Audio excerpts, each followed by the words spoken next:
Shalom, saudara-saudara yang terkasih di dalam Tuhan. Kebenaran pada saat ini berjudul patah hati terhadap dunia.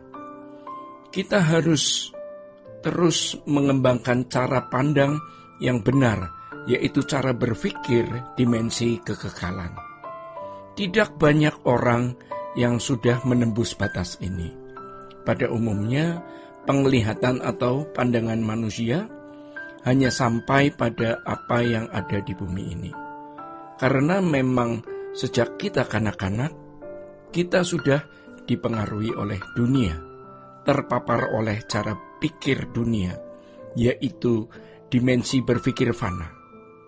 Semua hanya berorientasi pada pemenuhan kebutuhan jasmani, dan itu mencengkeram, membelenggu jiwa kita selama bertahun-tahun, bahkan belasan tahun atau sampai puluhan tahun. Maka kita sudah terbiasa menikmati hidup dengan dimensi ini, sehingga aktivitas dan kegiatan hidup kita hanya tertuju pada pemenuhan kebutuhan jasmani. Di dalamnya termasuk harga diri, martabat, prestis, kehormatan yang ada di dalam lingkungan orientasi dunia fana ini. Tuhan selalu mengarahkan kita untuk berpikir dengan dimensi kekekalan. Itulah sebabnya Tuhan kita yang mulia Yesus Kristus di Matius 6 ayat 19 sampai 21 berkata, "Janganlah kamu mengumpulkan harta di bumi. Di bumi ngengat dan karat merusakkannya, dan pencuri membongkar serta mencurinya.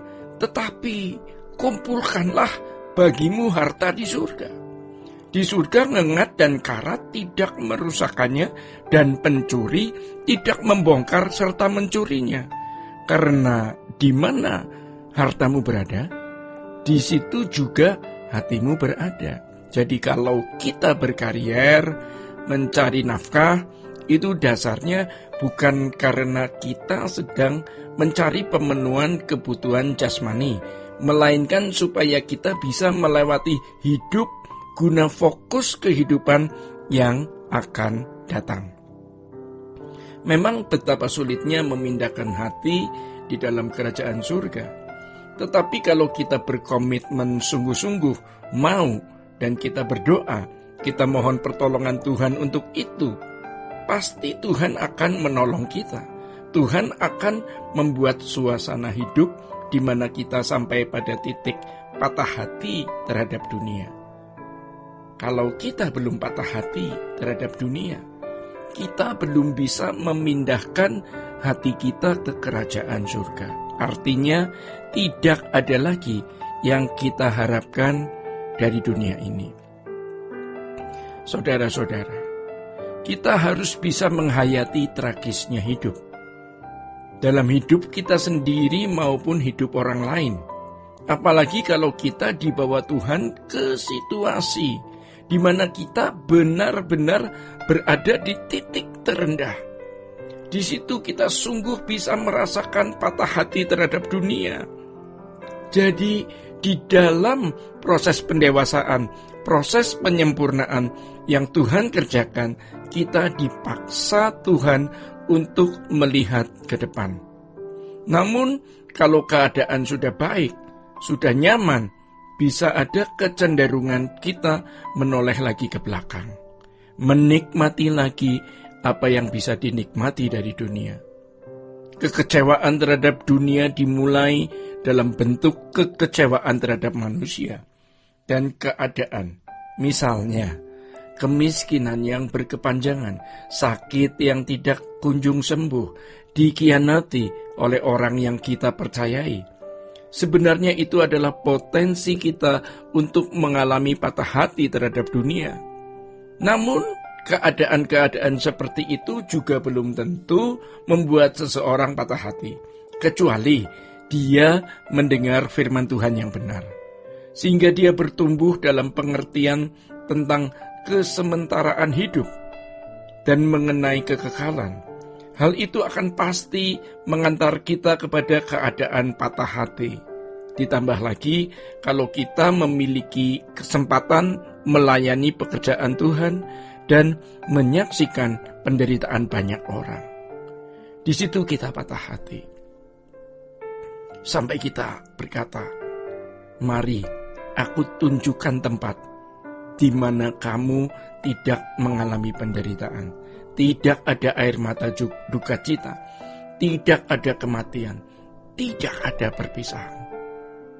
Saudara-saudara, Tuhan akan mengantar kita untuk bisa melihat kekekalan dan memindahkan hati di kekekalan. Kita berharap bisa menembus batas tanpa harus mengalami kekecewaan dan penderitaan.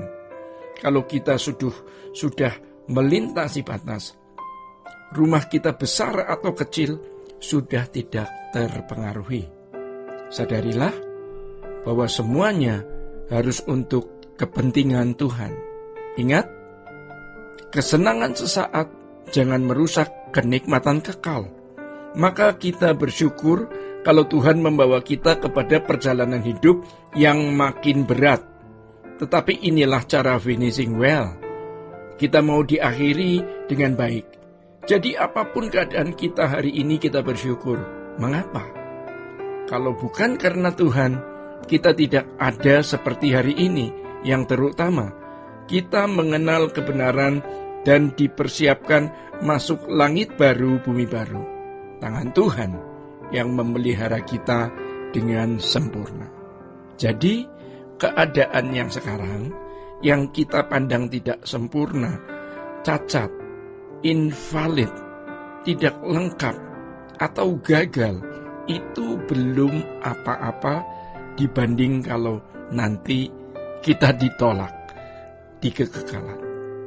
Saudara-saudara yang terkasih di dalam Tuhan, demikian kebenaran pada saat ini. Tuhan Yesus memberkati. Sola Gracia.